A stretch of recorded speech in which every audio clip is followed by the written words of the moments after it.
Tuah ayam nampak di kaki, tuah manusia siapa yang tahu? Siapa sangka kejadian banjir termenung yang melanda sebuah rumah di kampung Sungai Lui menjadi asbab untuk seorang penduduk menerima sebuah rumah baru. Lebih memeranjatkan apabila rumah yang dibina untuk Zaki Ibrahim 55 tahun oleh Persatuan Bantuan Perubatan Malaysia atau Mercy Malaysia lebih selesa dan kukuh berbanding sebelumnya. Wartawan Muzamil Abdullah dengan laporannya. Berkonsepkan rumah selamat kediaman baharu 2 tingkat itu unik kerana pembinaannya mengambil kira pelbagai aspek keselamatan dan mempunyai daya ketahanan yang tinggi. Difahamkan kekuatan struktur rumah dipertingkatkan antara 10 ke 15% agar dapat menampung daya lateral ketika banjir. Malah, saiz tiang dan besi di dalam tiang rumah yang menelan belanja RM80,000 itu turut menggunakan saiz yang lebih besar berbanding rumah biasa. Kita buat rumah bertingkat dan diletakkan di tapak asal yang sudah mengambil kira faktor kenaikan air yang sebelum-sebelumnya. Kerana rumah yang roboh sebelum ni telah mengakibatkan pemilik rumah mengalami banjir dikatakan lebih 20 kali setiap tahun. Mana satu kawasan yang agak rendah dan memerlukan sedikit reka bentuk yang lebih tinggi dan mempunyai kekuatan dari segi lateral force yang cukup kuat. Kerana rumah ni juga kami reka bentuk strukturnya ibarat seperti rumah anti gegaran. Berkongsi pengalaman, Zaki berkata kejadian banjir pada Disember 2021 itu, arus air sangat deras dan mencecah ketinggian hingga paras bumbung rumah satu tingkat. Kesannya, sejumlah besar struktur rumah yang hanya terletak beberapa meter dari Sungai Lui dihanyutkan arus menyebabkan beberapa perabotnya tersadai di atas bumbung rumah jiran. Kesan ada rumah masa itu kejadian, yalah, tak dapat nak digambarkan lah. Rumah pun total loss. Dinding dia pecah pun semua dengan barang dia tak tahu kat mana. Dengan saya, kami anak-anak semua tinggal selai sepinggang. Dengan saya dengan berbaju, mungkin plekat je tak ada.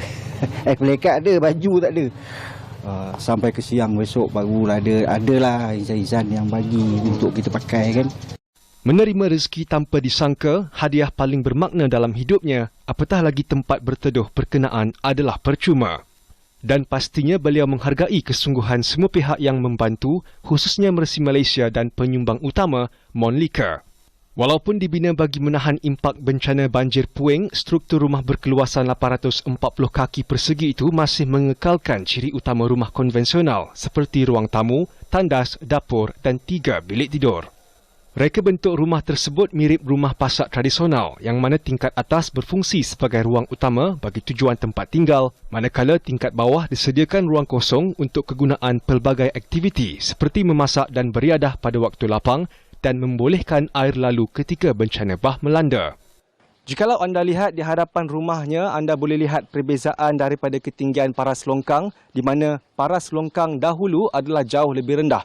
Dan ini telah menyebabkan air daripada Sungai Lui melimpah masuk ke kawasan rumah beliau.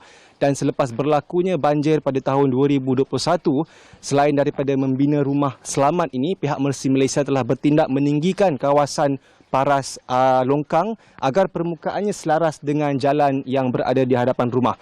Ini sekaligus mengelakkan daripada berlakunya banjir sekali lagi dan menyelamatkan rumah-rumah dan juga mengelakkan daripada berlakunya kerosakan kepada perabot-perabot yang ada di dalam rumah beliau.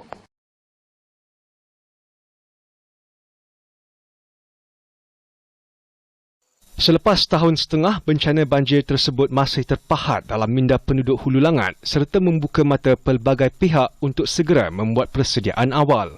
Mercy Malaysia dibantu Universiti Teknologi Malaysia, Yayasan Sam Darby, Yayasan Hasanah dan Permodalan Nasional Berhad merupakan antara pihak terlibat dalam kerja-kerja pemulihan pasca banjir ini.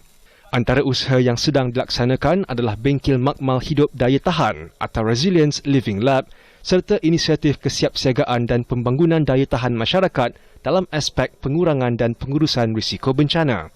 Inisiatif yang dimainkan oleh pihak Mercy Malaysia, inisiatif pertama di Malaysia dan bakal diangkat menjadi satu penanda aras bahawa pengurusan risiko bencana ini adalah rentas kitaran sebelum, semasa dan selepas. Jadi proses tindak balas respon selepas bencana juga disusuli dengan fasa pemulihan So fasa pemulihan ada yang bersifat jangka masa pendek, ada yang jangka masa panjang. So Living Lab ni dia rentas fasa dan kitaran. Jadi di situlah peluang untuk kita mempromosi apa yang kita rujuk sebagai agenda pengurangan risiko bencana. Projek rintis ini mula dijalankan di Hulu Langat dan akan dikembangkan ke seluruh negara dan negara di mana Mercy Malaysia beroperasi.